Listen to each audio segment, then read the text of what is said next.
Pay attention. Yes. Wrote it well enough. That's all you need the entire year. I'm not even kidding. I was in regular. All right, let us proceed. Dun, dun, dun, dun, dun, dun. I see an opening. Wow, this is like the front row of the theater. You got to really lean back. Are we? No, not next week. No, it would be like the week after that or the next pep rally. Okay, let's go ahead and do this.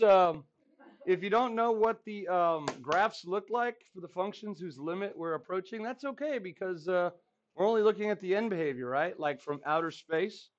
Let's not go there again. But we could plug in infinity, right? So if I plug in a positive infinity, what's happening to these 7 to the negative x's?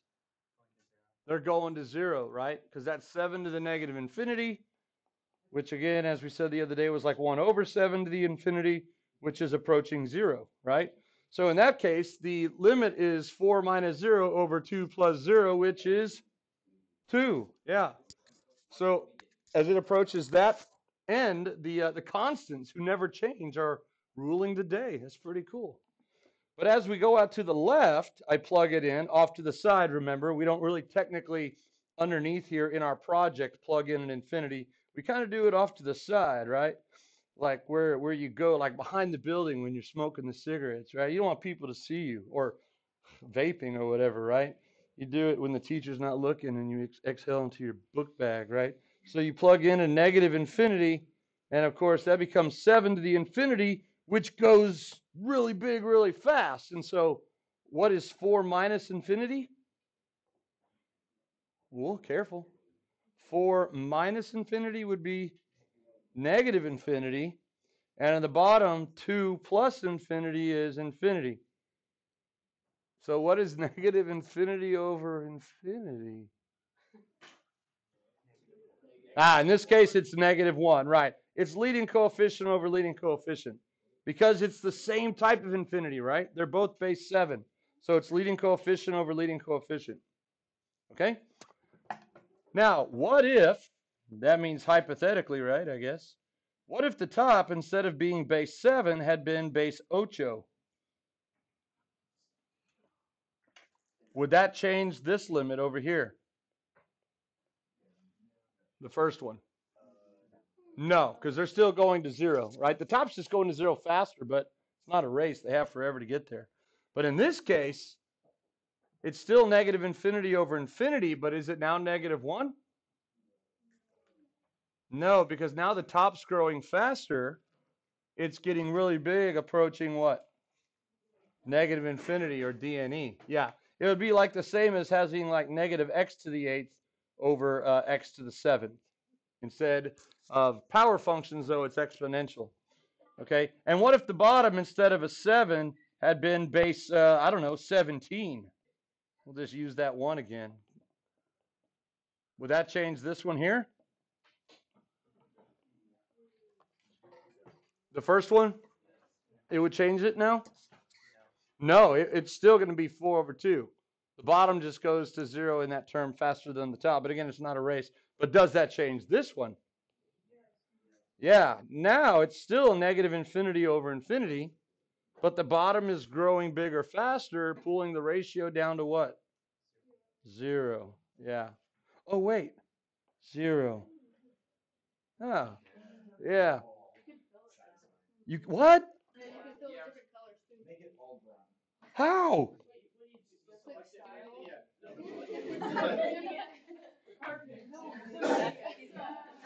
I was really good at nap time too when I was little. Coloring the lines. What? How do we fill it? Make another one. Okay. Now let go. Any one of them? Okay. Click the middle of the circle. No, it's not. Oh, there it is. Style. Oh, I've never seen that. I've never seen that. Oh, baby. Look at that. That is cool. Oh, I know what I'm doing during lunch. Okay. Oh, that's awesome. It's got a lot of nice upgrades. Oh, and then it automatically fills it again. Oh, wow. Okay.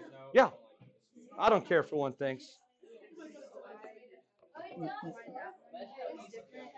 That would be like very similar to having like x to the 8th over x to the 17th. They're both going to infinity, but because the bottom is growing faster, it's like having ratios that are growing, like 1, 2, 3, 4. But now the bottom is growing faster, like 10, 100, 1,000, 10,000. What's happening to these ratios? They're getting very, very small, approaching 0. Yeah. So, okay.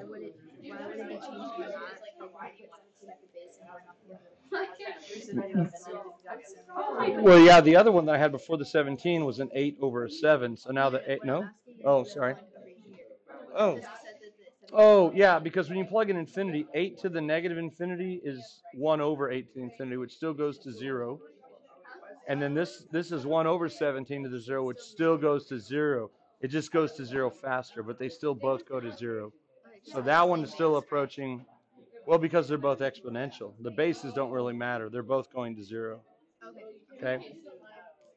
All right, so that was your warm-up. Did we finish 1.3, I guess, huh? Limits at infinity, the end behavior? Yeah. So when's the worksheet due? Did I tell you? Oh, it was y'all already turned it in. Oh, y'all are awesome. I think I've already graded it. That's what I did Saturday morning.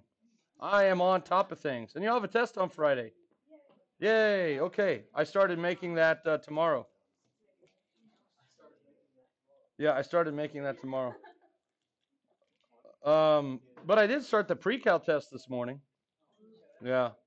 I tend to like get easier as I make tests. I soften up, so that means theirs is hard and y'all's is gonna be easy. Of course, it's all easy when you know how to do everything. So no big deal. All right, we're gonna go to 1.4. It's my favorite section in all of chapter 1.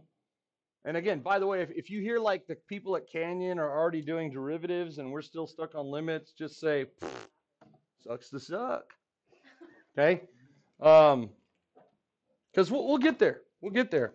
I just spent a little bit longer on limits, and that's okay. It's okay. All right, but this is algebraic limits, and so this is how are we going to evaluate functions when the function value, or how are we going to evaluate the limit of functions, primarily when the functions don't exist there, right? Because what are some of the options? If a function doesn't exist at a point, let's say at x equals c, it could be because there's one of those, right? Or it could be that there's something, or it doesn't exist. It could be like this. You know, there could be a jump, or there could be a vertical asymptote, or something like that. So we want to figure out how can we evaluate one-sided limits or general limits when the function doesn't exist, okay? So unless it's a piecewise function, which always kind of is the exception to the rule because of the way it's explicitly defined, whenever you have a function defined by a single equation and you're trying to find the limit, the first thing you should always try is direct substitution, okay?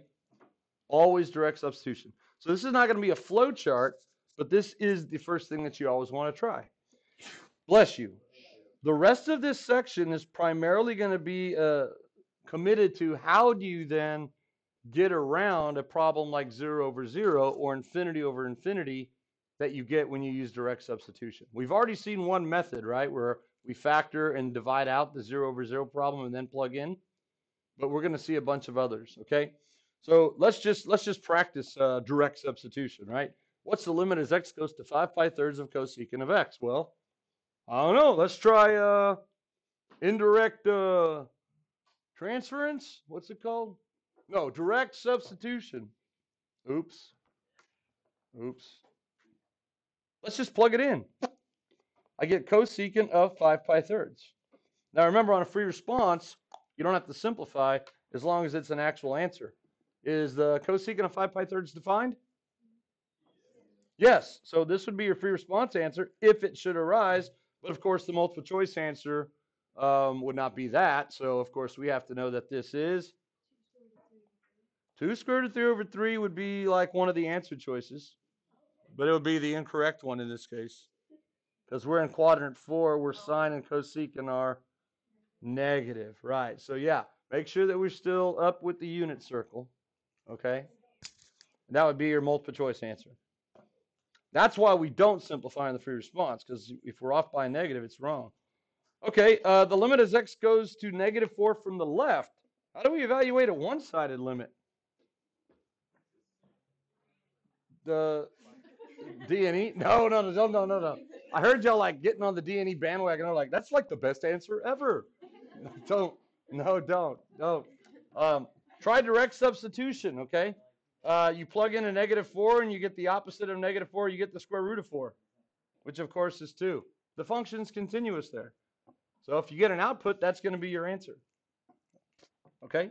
So direct substitution, never not first. When do we use direct substitution for evaluating a limit? Never not first, okay? Never not first, because it would be embarrassing if you had like a question on the test and direct substitution worked and you were here all trying to manipulate it, massage it using all these advanced techniques, and you squandered all your time and then you failed the test when the answer was like 3 because you just had to plug in and you didn't plug in, right? All right, number 2. You can evaluate a limit by knowing that a vertical asymptote exists. How are you going to know a vertical asymptote exists? Well, because what did you do first? You plugged it in already, right? And instead of getting a number, you got what as your output? Non-zero over 0. Non-zero over 0. That means there's a vertical asymptote there, which means that now D&E could be an acceptable free response answer for any of the limits, left, right, or general. But again, if it's a multiple choice question and it's a one-sided limit, you're going to have to commit to plus or minus infinity. So let's check out this one here. You plug in a 1, direct substitution, and you get 2 over 0. 2 over 0, you're like, oh, there's a vertical asymptote there, right? So D&E would be your free response answer. But because it's a one-sided limit, multiple choice would have to be one or the other. So again, how do we know if it's infinity or negative infinity?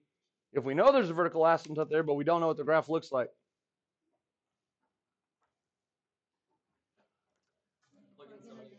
Plug in something from the respective side. If we're approaching 1 from the right-hand side, plug in a number just to the right of 1, like 1.1, and then look for the sign. 1.1 cubed is positive, plus 1 is positive, and then 1.1 minus 1 is positive. So a positive over a positive is positive. Boom. If you are approaching from the left, it would end up being a negative number, maybe. No? No, it would still be positive, wouldn't it? Yeah, it would still be positive. Cool. All right, letter B. On your marker set, you go.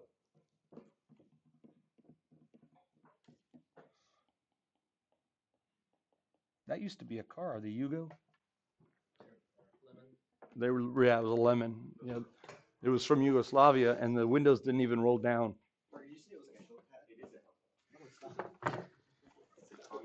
Brand new cars were like $500. That's why they love them. Mm-hmm. But if you put, here's some cars too. Yeah. Is there a Yugo in there? Yeah, it's the bad guys. Oh, all the bad guys. They're all lemons. They're all lemon races. Oh, okay. That's how y'all know Yugos. All right. Y'all are concentrating through all the noise. That's good. Y'all are well trained. I'm going to plug in and say pi over sine of pi, and then I'm walking away hoping for full credit. Would you give it to me?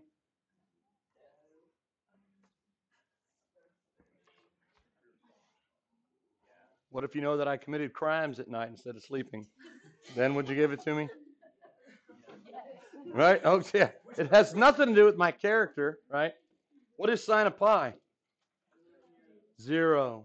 So that's not an acceptable answer, okay? Because it's undefined. You get pi over 0, which means there's a vertical asymptote there.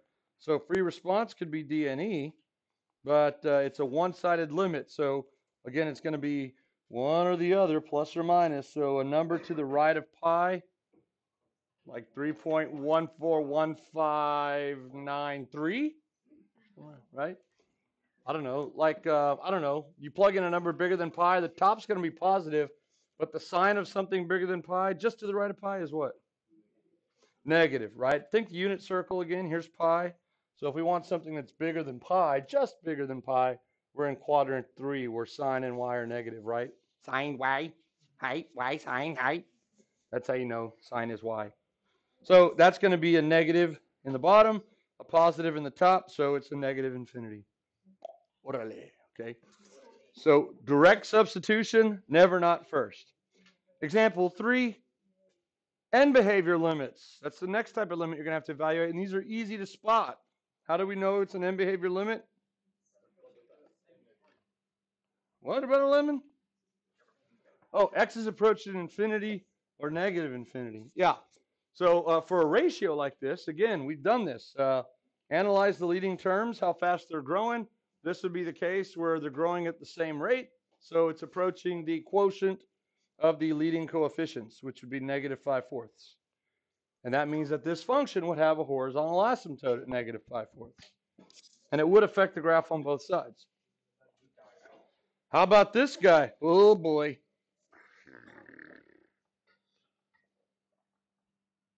What does that graph look like? I don't know. It doesn't matter. Plug in your negative infinity off to the side, right? You do that. That's the same as that. What's the natural log of infinity?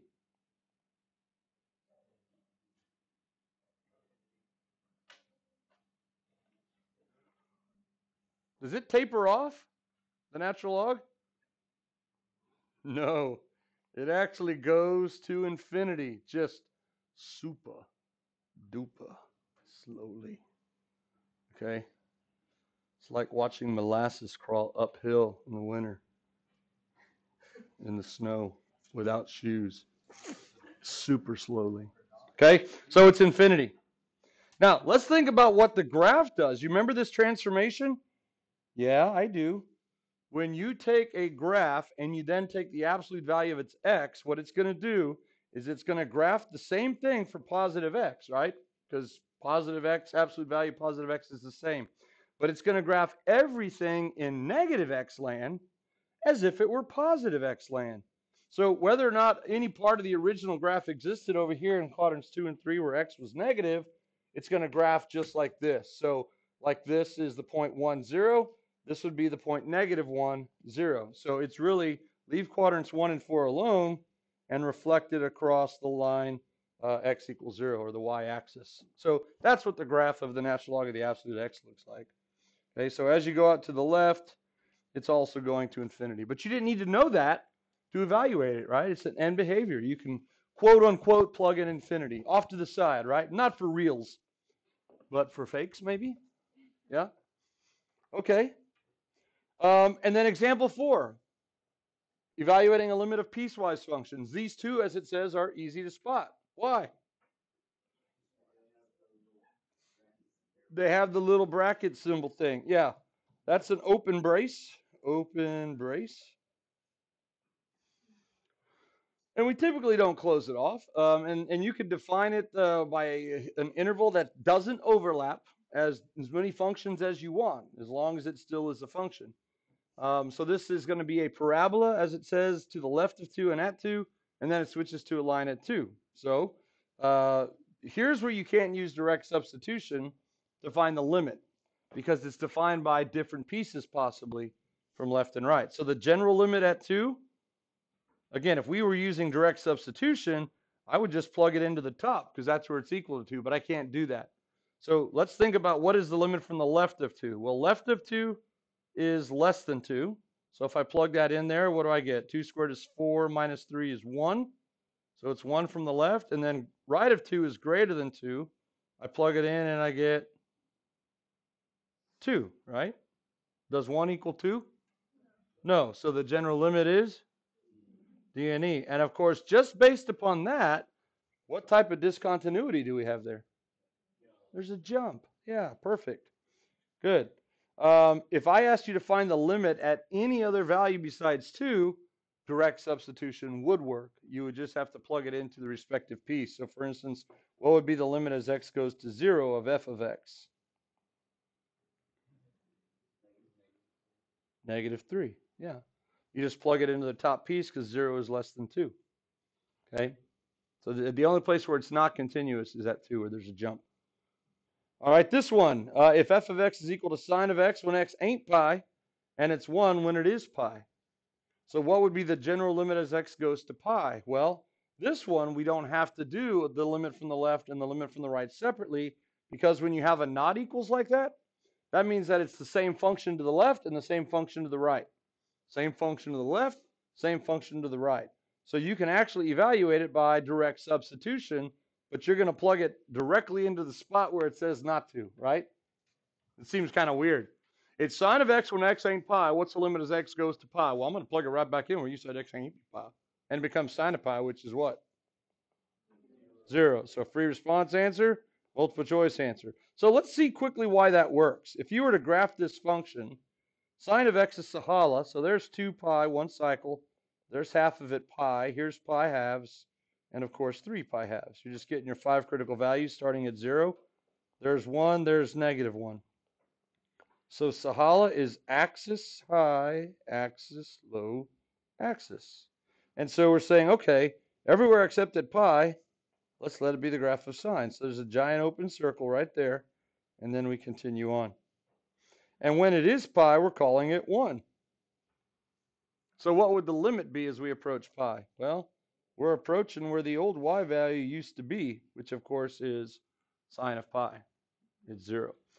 So again, when it's the not equal sign, even though the function might exist or might not exist, you can evaluate the limit by direct substitution into that one piece. Okay? Sound good? Getting a visual is always nice. Okay. Piecewise function. How else can we evaluate limits? Well, we got the squeeze theorem, right? Which, of course, spotting this one is like spotting a Bwana on a safari. Right? Like, are you the Bwana? I don't know what a Bwana is. What's a Bwana? It's a safari leader. He's probably the guy wearing the pith helmet and has the outfit and maybe a monocle and a rifle and maybe his name is Teddy Roosevelt. I don't know. Okay?